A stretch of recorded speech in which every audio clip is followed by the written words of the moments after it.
Howdy, folks, and welcome to Moose Podcast number 364. You're not alone. Trust you folks had a great week.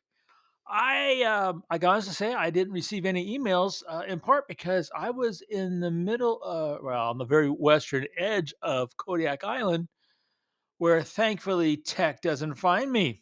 So I trust you folks had a great week like I did. I was out with so many Kodiak brown bears. Literally a number of times surrounded by a dozen or more. Literally surrounded by them. It was phenomenal. What an experience with every age class, sex, coupling, number of cubs, age class of cubs, everything you can imagine in the spectacular gorgeous wilderness that is the west side of Kodiak Island. It was wow. And if that didn't make it a killer week, I have had the old 8-weight fly rod and was slewed a few silver salmon and caught some beautiful Alaska rainbow trout. So I hope your week was just as elevated as mine was.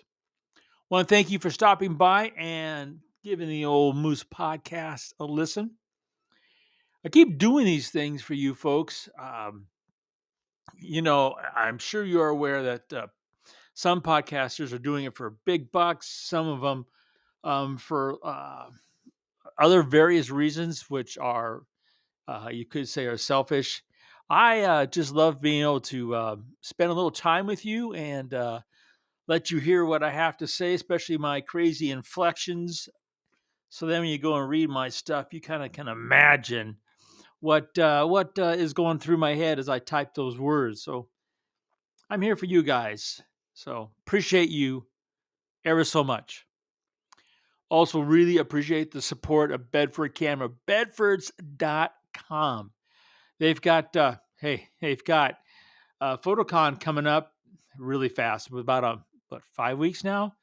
Great people, great presentations, lots of vendors, great products, great sale prices, and if you mention the old Moosaroo, you will get an extra 5% off that already amazing price that they have there. So they got some great product. They just delivered to my dear friend a new Z600F4, the Nikon ZF is, they've got it all. So Bedford.com. Thank you, folks, for sponsoring the Moose Podcast. This week's episode is again being recorded on Adobe Podcast Beta.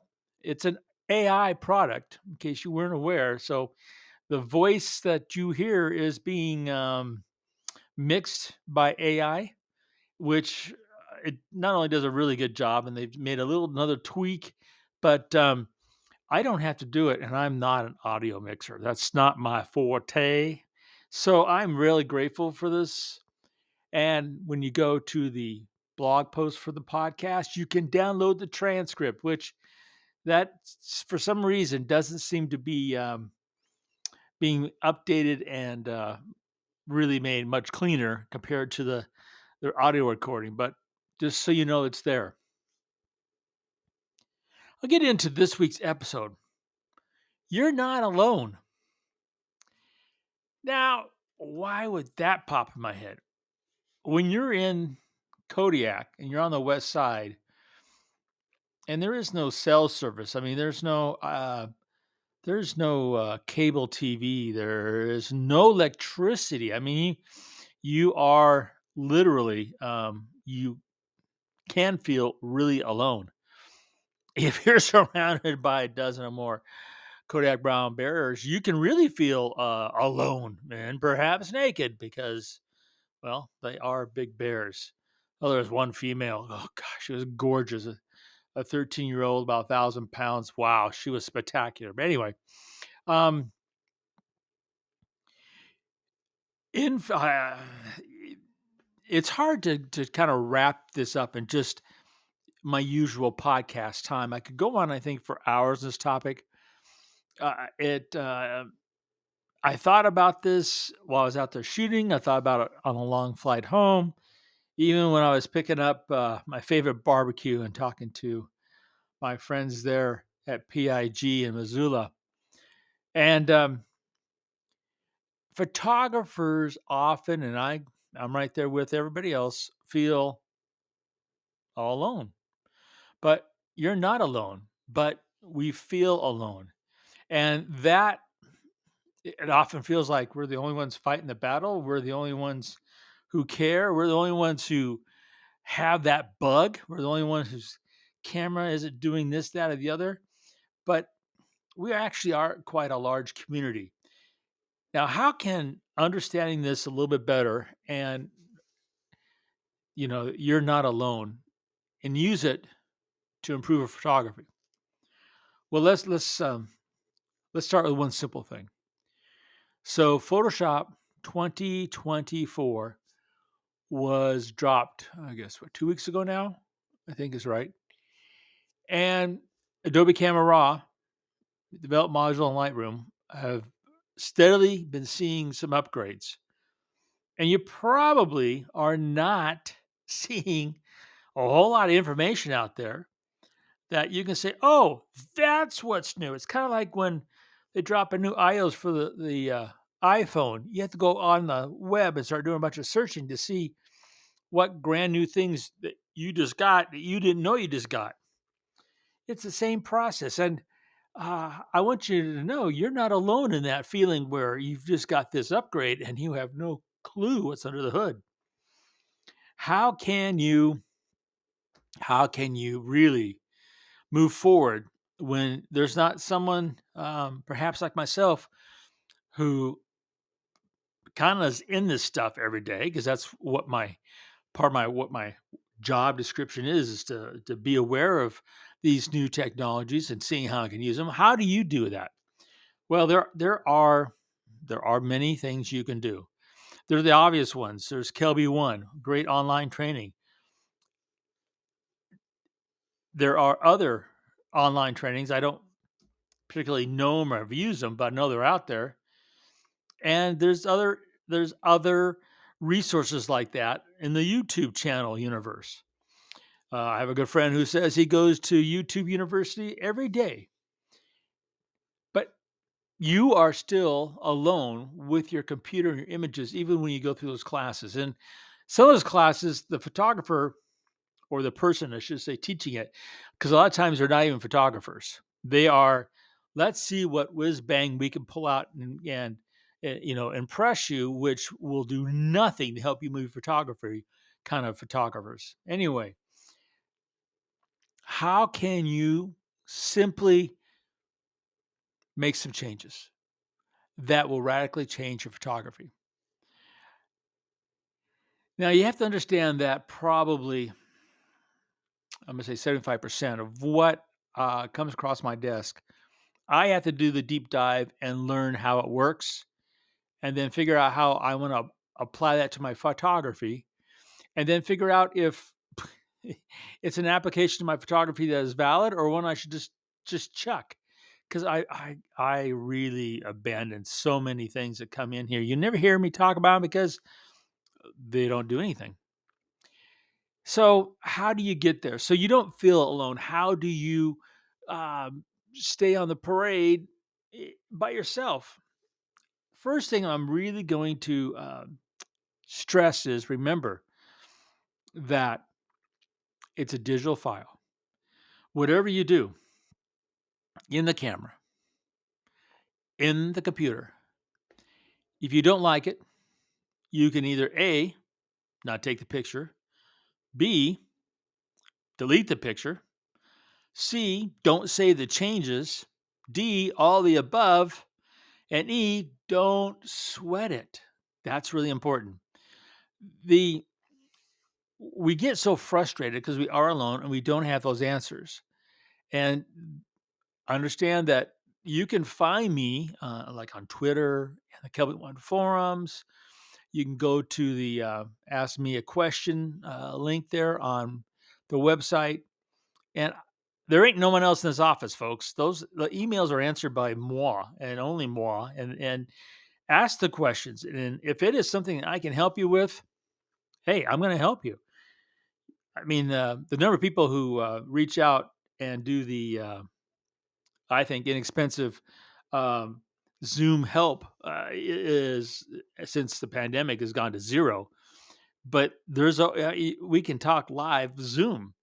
And you can talk to many others the same way. You are not alone in that struggle. There are photo clubs. Now, I only know a couple across the country which are really proactive and really, I'm going to say, um, I'm going to say up to date or modern and not, showing slides kind of thing. That's another way of doing it. There are regional presentations you go to.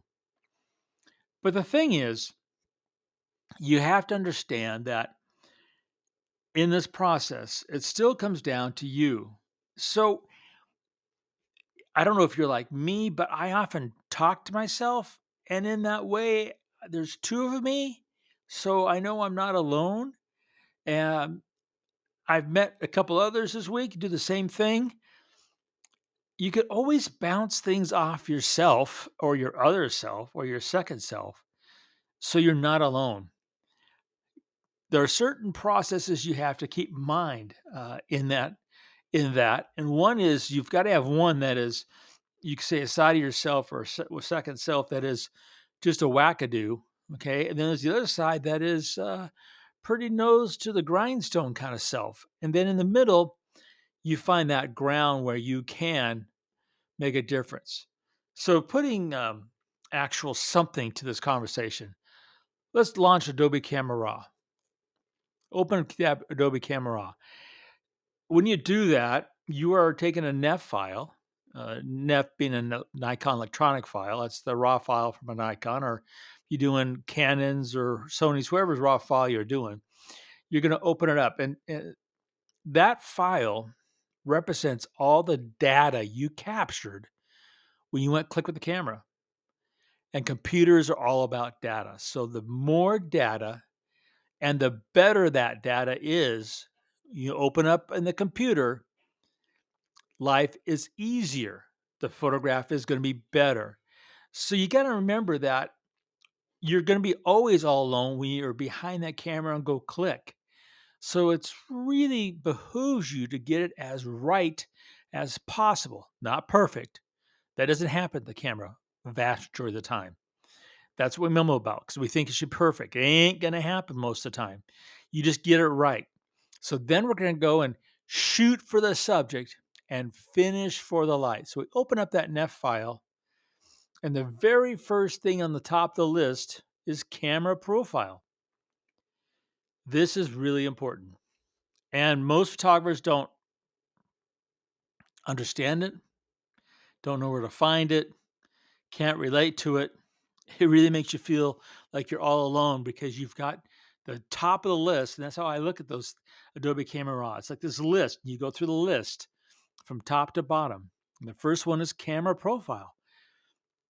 So I shoot the Z8, the Z9, the Z30. I still use a couple of Z6 IIs for remotes.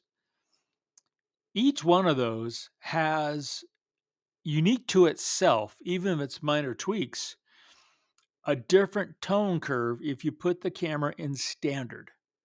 So you have in picture control, you have standard and vivid and landscape, monochrome, which is black and white. You got all those, and those are all tone curves. Same basic idea as the bell curve back when we shot film. For you youngsters, film was a thing, came in a little cassette, had only 36 exposures.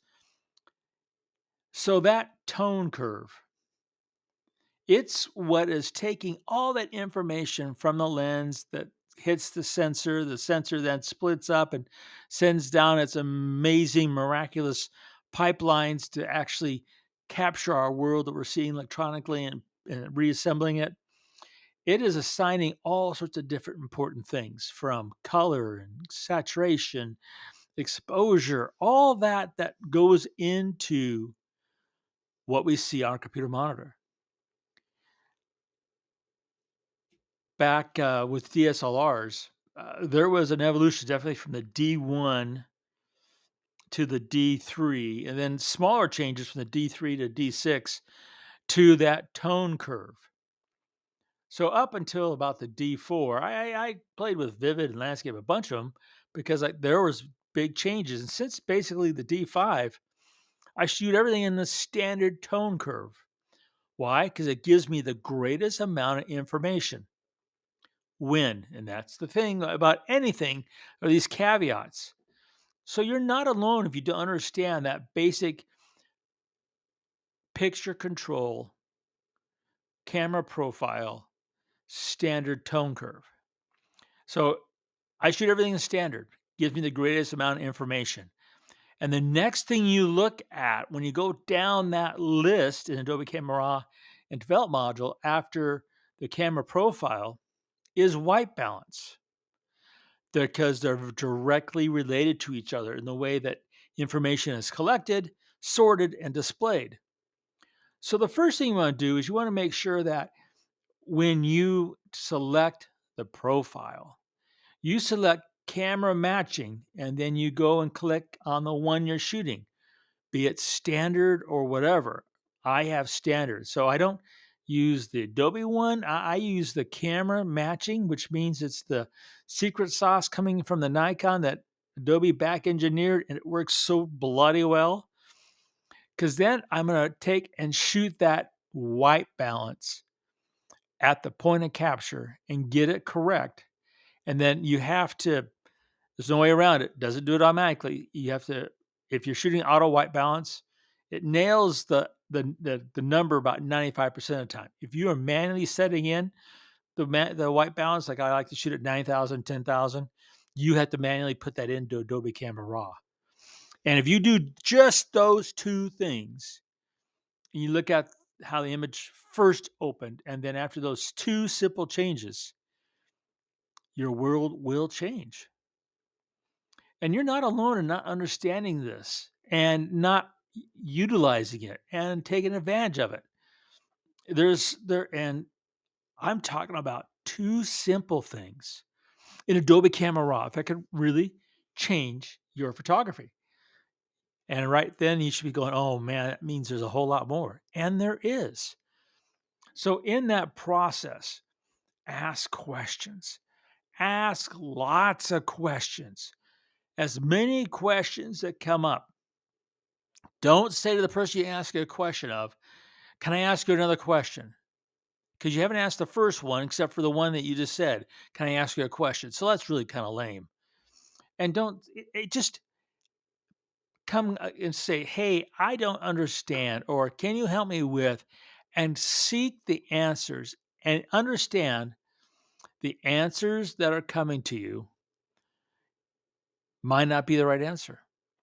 It's up to you to decide the answer, the information you are receiving is one that you should embrace and incorporate in your photography, or disregard it. I disregard as much, if probably not more, than the information that just comes to me. That's all part of this. So understand that you're not alone in this. You can do it. We all could do it. Just got to understand that it really still comes down to us and how we want to collect that data, store that data, and share that data. Data being photographs. You folks have a marvelous week. And remember to make every click your story.